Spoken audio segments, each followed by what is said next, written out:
নমস্কার বন্ধুরা, পম্পার কিচেনে আপনাদের সকলকে স্বাগত। আজ আমি আপনাদের সাথে অপূর্ব স্বাদের একটা পিঠের রেসিপি শেয়ার করব। পিঠে আমরা নানা রকমভাবে বানিয়ে থাকি, তবে আজকে যে পিঠেটা বানাবো একদম ইউনিক পদ্ধতিতে। মুগের ডাল দিয়ে বানানো এরকম পিঠের রেসিপি একবার হলেও আমার মতো ট্রাই করতে পারেন। এটা যেমন নরম তেমন তুলতুলে তেমন ফুলকো ফুলকো, মুখের মধ্যে দিলেই দেখবেন মিলিয়ে যাবে। একবার খেলে বারবার বানাতেও ইচ্ছা করবে। তাহলে চলুন দেরি না করে আজকের এই অপূর্ব স্বাদের মুগ ডালের পিঠের রেসিপিটা দেখে নেওয়া যাক। আজকের মুগ ডালের যে পিঠে বানাবো তার জন্য প্রথমে গ্যাসটা জেলে দিয়ে দেখুন একটা ফ্রাই প্যান বসিয়ে দিয়েছি, আর ফ্রাই প্যানটাকে ভালোভাবে গরম করে নিয়েছি। এবার দেখুন এই যে কাপটা নিয়েছি, এই কাপের মাপ করে মুগের ডাল আমি প্রায় 1 কাপের মতো নিয়ে নিয়েছি। এবার এই মুগের ডালটাকে আমি একটু নাড়াচাড়া করে ভেজে নেব। একদম লাল করে ভাজা যাবে না, এই ডালের মধ্যে একটু হালকা কিন্তু কাঁচা স্মেল থাকে। কাঁচা স্মেলটা যাতে পাওয়া না যায় তার জন্য একটু নাড়াচাড়া করে ভেজে নিলেই হবে। দেখুন ডালটাকে একটু নাড়াচাড়া করতে করতে কিন্তু আমি বেশ ভালোভাবে ভেজে নিয়েছি। খুব লাল করে ভাজা যাবে না, দেখুন একটা গোল্ডেন কালার চলে এসছে হালকা করে, ঠিক এইরকম কালার করে কিন্তু ডালটাকে ভেজে নিতে হবে। এবার আমি গ্যাসটাকে বন্ধ করে দেব, আর এই ডালটাকে একটু হালকা করে আমি ঠান্ডা করে নেব। এবার দেখুন একটা মিক্সির জার আমি নিয়ে নিলাম, আর ডালটাকে একটু হালকা করে আমি ঠান্ডা করে নিয়েছি। এবার এটাকে আমি মিক্সির জারের মধ্যে দিয়ে দেব। এবার এই ডালটাকে আমি খুব সুন্দর করে ব্লেন্ড করে নেব। যতটা মিহি করে ব্লেন্ড করা যায় ঠিক ততটাই মিহি করে আমি ব্লেন্ড করে নেব। দেখুন ডালটাকে আমি খুব সুন্দর করে ব্লেন্ড করে নিয়েছি। যতটা মিহি করা যায় ঠিক ততটাই কিন্তু মিহি করে ব্লেন্ড করে নিয়েছি, দেখে বুঝতেই পারছেন। আমি তাও দেখাচ্ছি, দেখুন এই দেখুন হাতের মধ্যে নিলেই বুঝতে পারবেন একদম কিন্তু দানা দানা নেই, একদম মিহি হয়ে ব্লেন্ড হয়ে গেছে। তো এইভাবে যত মিহি করে ব্লেন্ড করবেন আজকে যে রেসিপিটা বানাবো ততটাই পারফেক্ট হবে। তো চলুন এবার আমি নেক্সট স্টেপ আপনাদের সাথে শেয়ার করব। এবার দেখুন যে কাপের মাপ করে আমি ডাল নিলাম সেই কাপের মাপ করে 1.5 কাপ এখানে আমি আতপ চাল নিয়ে নেব। আপনারা এখানে কিন্তু আতপ চালের পরিবর্তে গোবিন্দভোগ চালও ব্যবহার করতে পারেন। এই 1.5 কাপ আতপ চাল এখানে আমি নিয়ে নিলাম। এবার এখানে আমি জল দিয়ে দেব। এখানে জল দিয়ে খুব ভালোভাবে চালটাকে আমি 4 থেকে 5 বার জল পাল্টে পাল্টে ধুয়ে নেব। তাতে করেই পিঠেটা বেটার হবে, কারণ এই জলের মধ্যে দেখুন কতটা ময়লা। এই দেখুন এই চালের মধ্যে অনেকটাই ময়লা থাকে, সেই জলটা কিন্তু এইভাবে খুব ভালোভাবে পরিষ্কার করে ধুয়ে নিতে হবে। চালটাকে দেখুন খুব ভালোভাবে জল পাল্টে পাল্টে আমি ধুয়ে নিয়েছি, আর একদম পরিষ্কার করে ধুয়ে নিয়েছি। এবার চালটাকে আমি একটু ভিজিয়ে রেখে দেব 10 থেকে 15 মিনিট, কিংবা সময় হাতে যদি বেশি থাকে তাহলে আধা ঘন্টার জন্য ভিজিয়ে রাখলেই হবে। তো আধা ঘন্টা পর আমি আপনাদের সাথে নেক্সট স্টেপ শেয়ার করব, আর একটা কাজ আমি আপনাদের সাথে শেয়ার করব। তারপর আমি আধা ঘন্টা পর আবার ফিরে এসে নেক্সট স্টেপ আপনাদের সাথে শেয়ার করব। এবার দেখুন যে মুগের ডালটাকে আমি খুব সুন্দর করে ব্লেন্ড করেছিলাম সেটা নিয়ে নিয়েছি। এবার এর মধ্যে আমি জল দিয়ে দেব। খুব বেশি জল দেব না, অল্প করেই দেব, যতটা জাস্ট লাগবে ঠিক ততটাই দেব। জলটা দিয়ে এই ডালটাকে এইভাবে ভালোভাবে কিন্তু খুব সুন্দর করে মেখে নিতে হবে। খুব বেশি জল আমি এখানে ব্যবহার করছি না, অল্প জল দিয়ে দিয়েছি। এবার কি করব, জলটা এইভাবে দিয়ে এটাকেও কিন্তু আধা ঘন্টার জন্য ভিজিয়ে রেখে দেব। ডালটাকে যেহেতু আমি জাস্ট নর্মাল আমি ভেজে নিয়ে ব্লেন্ড করেছি, আর এইভাবে যদি একটু ভিজিয়ে রেখে দেন তাতে করে ডালটা কিন্তু খুব সুন্দর নরম হয়ে যাবে। ডালটা খুব সুন্দরভাবে ব্লেন্ড করেছি ঠিকই, কিন্তু একটা দানাদার মিহি একটা দানাদার অংশ থাকে। তো এইভাবে ভিজিয়ে রাখলে সেটা কিন্তু নরম হয়ে যাবে। তারপর যে রেসিপিটা বানাবো সেই রেসিপির রেজাল্টটা হবে দুর্দান্ত। যাই হোক এটাকে দেখুন খুব সুন্দর করে মেখে নিয়েছি, আর খুব বেশি জল এখানে আমি অ্যাড করছি না। এইভাবে অল্প জল দিয়ে এটাকেও আমি আধা ঘন্টার জন্য ভিজিয়ে রাখবো। এই দুটো উপকরণ খুব ভালোভাবে আধা ঘন্টার জন্য ভিজতে দেবো। তারপর আমি নেক্সট টাইম আপনাদের সাথে শেয়ার করব। আধা ঘন্টা পর ফিরে এলাম। আধা ঘন্টা পর দেখাচ্ছি, দেখুন মিশ্রণটা কিন্তু আগের থেকে অনেকটা নরম হয়ে গেছে আর অনেকটা টাইট হয়ে গেছে, দেখে বুঝতেই পারছেন। যাই হোক মিশ্রণটাকে সরিয়ে নেব। এবার দেখুন যে চালটাকে আমি ভিজিয়ে রেখে দিয়েছিলাম এটাও কিন্তু বেশ নরম হয়ে গেছে। এই দেখুন দেখে বুঝতেই পারছেন চালটা কিন্তু খুব ভালোভাবে নরম হয়ে গেছে। আবারও ওই মিক্সির জারটাকে আমি নিয়ে নিলাম।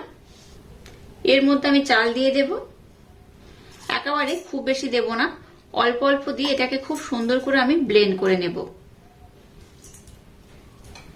আর এই চালের মধ্যে আমি ডালটাকেও দিয়ে দেব।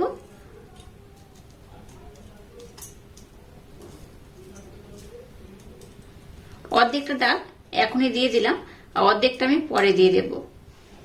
এবার এখানে সামান্য একটু আমি জল অ্যাড করব, খুব বেশি নয়, অল্প করে দিলাম। এবার এই উপকরণগুলো খুব সুন্দর করে ব্লেন্ড করে নেব, আর একইভাবে সমস্ত চাল আর ডালটাকে আমি খুব সুন্দর করে ব্লেন্ড করে নেব। দেখুন চাল আর ডালের মিশ্রণটাকে আমি খুব সুন্দর করে ব্লেন্ড করে নিয়েছি। এবার এটাকে এই পাত্রের মধ্যে আমি ঢেলে নেব। আর একদম পাতলা করে ব্লেন্ড করবেন না, ব্লেন্ড করার সময় একটু এইরকম ঘন করে ব্লেন্ড করতে হবে। আর একইভাবে সম্পূর্ণ চাল আর ডালের মিশ্রণটাকে আমি সুন্দর করে ব্লেন্ড করে নেব। অবশিষ্ট এই মিশ্রণটাকেও দেখুন আমি খুব সুন্দর করে ব্লেন্ড করে নিয়েছি। এটাকেও ঢেলে নেব। এবার দেখুন এটা আমি ছাঁকনি নিয়ে নিয়েছি, আর দেখুন নিয়েছি এখানে গুড়। এখানে আমি খেজুরে যে পাটালি গুড় হয় সেই পাটালি গুড় নিয়েছি, আর সেটাকে জাল দিয়ে নিয়েছি। কারণ এই গুড়ের মধ্যে দেখবেন অনেক সময় একটু ময়লা থাকে, তো একটু জাল দিয়ে ছেঁকে নিলে কিন্তু এই রেজাল্টটা বেটার হয়। একদম দেখুন গরম গরম আমি দিয়ে দিলাম। মুগ ডালের এমন একটা রেসিপি, আর যদি গুড় দিয়ে বানিয়ে নেন তাহলে তো কোনো কথাই নেই, অসাধারণ খেতে লাগবে। একবার খেলে দেখবেন এইরকম আপনাদের রেসিপি বারবার বানাতে ইচ্ছা করবে। যাই হোক, আজকের কিন্তু আমি দুর্দান্ত সাথে একটা পিঠের রেসিপি আপনাদের সাথে শেয়ার করব। পিঠেটা বানালেই বুঝতে পারবেন কি পিঠে আমি বানাচ্ছি। তো এইরকম ভাবে যদি একটা অপূর্ব পিঠে আপনারা বানিয়ে নেন, দেখবেন অসাধারণ খেতে লাগবে। বাচ্চা থেকে বড় সবাই ভীষণ পছন্দ করবে আর খুব মজা করে খাবে। এখানে এক্সট্রা করে কিন্তু আর জল দেওয়ার প্রয়োজন নেই। ঘনত্বটা কেমন হয়েছে আমি আপনাদের দেখিয়ে দেব। তার আগে এখানে আমি আরো কিছু উপকরণ অ্যাড করব। এবার এখানে স্বাদ মতো বা পরিমাণ মতো অল্প একটু লবণ অ্যাড করব। এই লবণ দিয়ে এটাকে আমি আর একবার খুব সুন্দর করে কিন্তু এইভাবে ব্লেন্ড করে নেব। দেখুন লবণ দেওয়ার পর মিশ্রণটাকে আমি খুব সুন্দর করে ব্লেন্ড করে নিয়েছি। এখানে আমি আরো বেশ কিছু উপকরণ অ্যাড করব, তবে সেটা একটু অন্যরকম ভাবে। তো চলুন এবার আমি সেই প্রসেসটা আপনাদের সাথে শেয়ার করব। মুগ ডাল যেখানে আমি ব্লেন্ড করলাম সেই মিক্সির জারটাকে আমি আবারও নিয়ে নিয়েছি। এবার এর মধ্যে দিয়ে দেবো 1 কাপ ময়দা, 2 চামচ দিয়ে দেবো মিল্ক পাউডার, আর 2 চামচ দিয়ে দেবো সুজি। খুব বেশি নয়, অল্প একটু দিলেই হবে। এবার এখানে সামান্য একটু আমি জল অ্যাড করব। আবারও এই উপকরণ কটা খুব সুন্দর করে ব্লেন্ড করে নেব। আবারও এই মিশ্রণটাকে দেখুন খুব সুন্দর করে আমি ব্লেন্ড করে নিয়েছি। এটাকে এই পাত্রের মধ্যে আবার আমি ঢেলে নেব। সম্পূর্ণ মিশ্রণটাকে ঢেলে নিয়েছি। আবারও এটাকে আমি এই মিশ্রণের সাথে খুব সুন্দর করে ব্লেন্ড করে নেব। একদম ইউনিক পদ্ধতিতে মুগের ডাল দিয়ে আজকে যে রেসিপিটা বানাবো, আশা করছি আপনাদের ভীষণ ভালো লাগবে। আর এই রেসিপিটা দুর্দান্ত খেতে লাগে, একবার খেলে আপনাদের বারবার বানাতে ইচ্ছা করবে। এটাকে আমি এইভাবে সুন্দর করে খুব ভালোভাবে কিন্তু ব্লেন্ড করে নেব। আচ্ছা বলে রাখি, মিষ্টির পরিমাণটা যদি মনে করেন আপনারা একটু বেশি পছন্দ করেন, তাহলে গুড়ের পরিমাণটা একটু বেশি দেবেন। আর যারা মিষ্টি খেতে একটু কম পছন্দ করেন, গুড়ের পরিমাণটা একটু কম করে দিলেই হবে। এখানে আমি আর একটা উপকরণ অ্যাড করব। এবার এখানে একটু এলাচ পাউডার অ্যাড করলাম। এলাচ পাউডার দেওয়ার পর এটাকে আমি আর একবার খুব সুন্দর করে কিন্তু ব্লেন্ড করে নেব। আর এই মিশ্রণটার ঘনত্ব কেমন হবে আর কেমন হলে আজকের রেসিপিটা একদম দুর্দান্ত খেতে লাগবে, সেটা আমি আপনাদের দেখিয়ে দেব। এলাচ পাউডার দেওয়ার পর মিশ্রণটাকে আমি আবারও খুব সুন্দর করে কিন্তু ভালোভাবে দেখুন ব্লেন্ড করে নিয়েছি। এবার আমি ঘনত্বটা আপনাদের দেখিয়ে দেব। একটা হাতার মাধ্যমে দেখিয়ে দেব, তাতে করে আপনাদের বুঝতে মানে ঘনত্বটা কেমন হয়েছে সেটা বুঝতে একটু সুবিধা হবে। তাই একটা হাতা দিয়েই আমি আপনাদের দেখিয়ে দেব। খুব যেমন ঘন নয়, আবার খুব পাতলাও নয়, তুলনামূলক একটু ঘন করে বানাতে হবে, তাতে করে এই পিঠেটা একদম পারফেক্ট হবে। আর চামচের পিছনের পোর্শনটা দেখুন, দেখেই বুঝতে পারবেন কতটা ঘন করে আমি বানিয়েছি। তো চলুন এবার আমি এই রেসিপিটা বানিয়ে নেব। এবার দেখুন গ্যাসটাকে জ্বেলে দিয়ে একটা কড়া বসিয়ে কড়ার মধ্যে তেল দিয়ে দিয়েছি। আর দেখুন এখানে ছোট্ট একটা বাটি নিয়েছি। এই বাটির মাপে আজকের আমি যে রেসিপিটা বানাবো সেটা বানিয়ে নেব। তো আজকের আমি দেখে বুঝতেই পারছেন মালপোয়া বানাবো, মুগ ডালের মালপোয়া বলতে পারেন। এবার এই বাটিটাকে আমি তেলের মধ্যে দিয়ে দেব। দেখুন এই বাটিটাকে আমি তেলের মধ্যে দিয়ে দিয়েছি। এবার এই বাটিটাকে আমি খুব ভালোভাবে কিন্তু গরম করে নেব।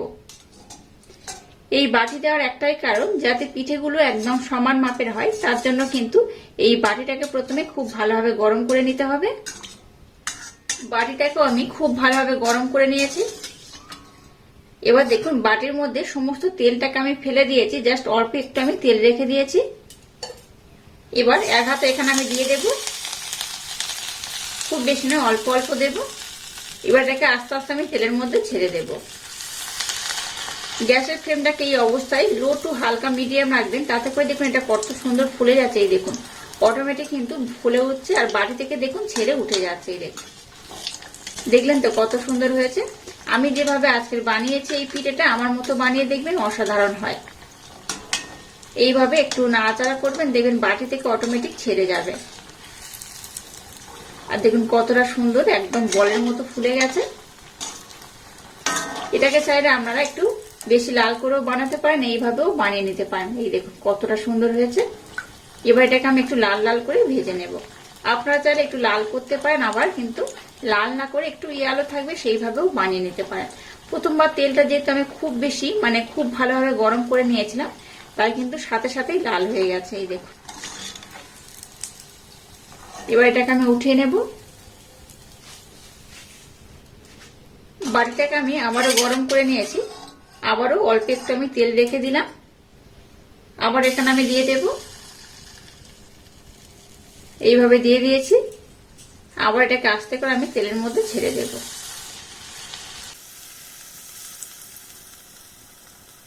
দেখুন এটা কিন্তু অটোমেটিক ফুলে যাচ্ছে, দেখে বুঝতেই পারছেন কতটা সুন্দর হয়ে ফুলে যাচ্ছে। উপর থেকে এইভাবে তেল দিয়ে দেব, একদম কিন্তু বলের মতো ফুলে যাবে। আর এইভাবে বাটির মধ্যে দিলে কি হবে বলুন তো, প্রত্যেকটা মাপ কিন্তু একই রকম থাকবে। তাই বাটির মধ্যে দিলে প্রত্যেকটা মাপ খুবই সুন্দরভাবে হয়ে যাবে। আর আপনারা চাইলে একটু বেশি লাল করেও ভাজতে পারেন, আর এইভাবেও ভেজে নিলে হবে। খুব যেমন লাল আমি করবো না, আবার খুব কিন্তু একদম ইয়ালো রাখবো না, একটু হালকা লাল করে নিলে দেখতেও ভালো লাগবে, খেতেও খুব সুন্দর লাগবে। এইভাবে সবগুলোকে আমি বানিয়ে নেব।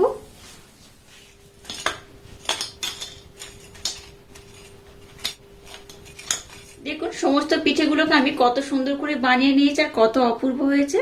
এইভাবে একদম ইউনিক পদ্ধতিতে মুগ ডাল দিয়ে এই পিঠেটা বানিয়ে দেখবেন। এগুলোকে তেলের পিঠে, পোয়া পিঠে বা মালপোয়া বলতে পারেন। এটা অপূর্ব খেতে হয়। এটা দেখতে যেমন সুন্দর, খেতে তেমনই অপূর্ব, অসাধারণ। আর এইভাবে ছোট্ট বাটির মধ্যে দিয়ে করলে কি হবে বলুন তো, প্রত্যেকটা পিঠে কিন্তু একই রকম মাপ হবে। এই দেখুন প্রত্যেকটা পিঠে দেখতেই পাচ্ছেন কত সুন্দর হয়েছে, প্রত্যেকটা কিন্তু একই রকম মাপেই হয়েছে। এই দেখুন কতটা সুন্দর হয়েছে। এইভাবে একবার না পিঠে বানালে ভীষণ মিস করবেন। অবশ্যই ট্রাই করবেন, বাচ্চা থেকে বড় সবাই ভীষণ পছন্দ করবে আর খুব মজা করে খাবে। তো একটা পিঠে দেখুন আমি আপনাদের দেখাচ্ছি। আর একটা কথা এখানে বলে রাখছি, আপনারা চাইলে কিন্তু পিঠেগুলোকে একটু এইভাবে লাল করতে পারেন, আর নতুবা কিন্তু এইভাবে একটু ইয়ালো রেখে দিতে পারেন। তো আপনাদের যেটা পছন্দ সেইভাবে বানিয়ে নেবেন। আর ভিতরটা দেখুন কতটা সুন্দর হয়েছে। এই দেখুন, দেখেই বুঝতে পারছেন কতটা অপূর্ব হয়েছে। এইভাবে একবার না বানালে ভীষণ মিস করবেন। আজকের এই অপূর্ব স্বাদে মালপোয়া বা পোয়া পিঠার রেসিপিটা যদি আপনাদের ভালো লাগে, তাহলে চ্যানেলটাকে লাইক, শেয়ার, কমেন্ট এবং সাবস্ক্রাইব করবেন, আর পাশে থাকা বেল আইকনটা প্রেস করে দেবেন। তাহলে টাটা, আবার দেখা হচ্ছে নতুন কোনো রেসিপি নিয়ে।